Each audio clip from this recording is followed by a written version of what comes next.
Pablo Picasso, born in 1881, was a Spanish artist and is widely regarded as one of the most influential of the 20th century. Picasso is known for helping develop the Cubist movement. Regardless of his popularity, was Picasso actually a creative genius? Was he mad, or was he just lucky? This painting, entitled Pot, Glass and Book, was a pre-Cubist work that Picasso completed in 1908.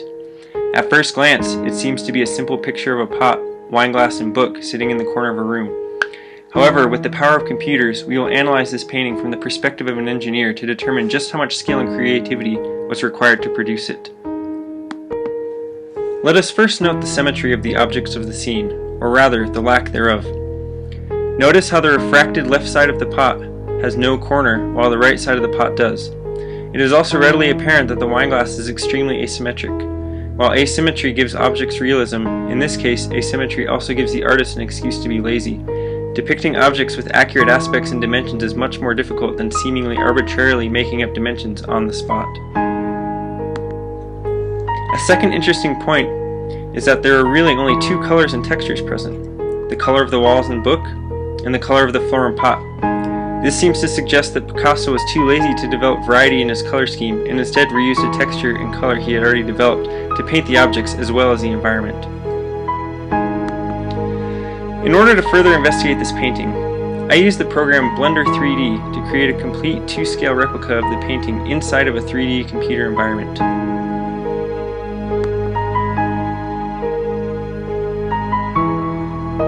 This was the rendered result when the camera was positioned to imitate the actual painting.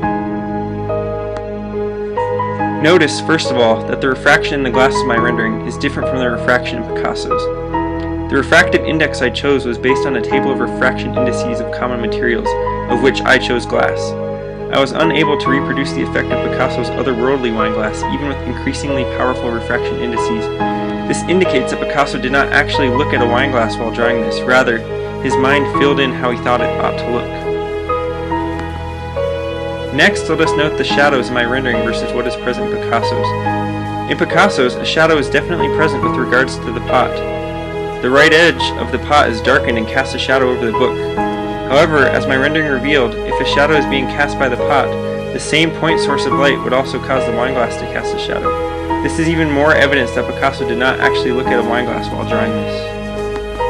The next interesting observation can be noted when we look at the painting from a different angle. Notice how the brims of the glass and pot are sheared and bent at ridiculous angles in order to produce the effect of the painting. This is due to the fact that Picasso decided to draw the bottom halves of the pot with an orthogonal view with respect to the viewer, while the top halves are drawn from a completely different perspective.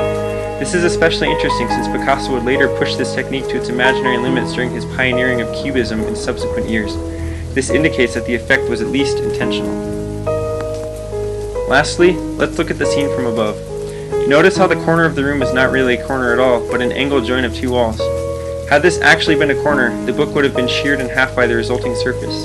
Again, Picasso is completely ignoring laws of perspective here, just arbitrarily choosing where to place wall joints. The question remains, how much creativity and skill was required to produce this painting? Techniques of Cubism in the painting are definitely present, which means that the painting is both intentional and novel. The creativity thereof is therefore undeniable. However, due to the asymmetry, lack of color and texture variation, and arbitrary perspectives and aspects chosen, it is my conclusion that the art did not take much skill to produce. Whether or not that should determine its final value, however, is up to you.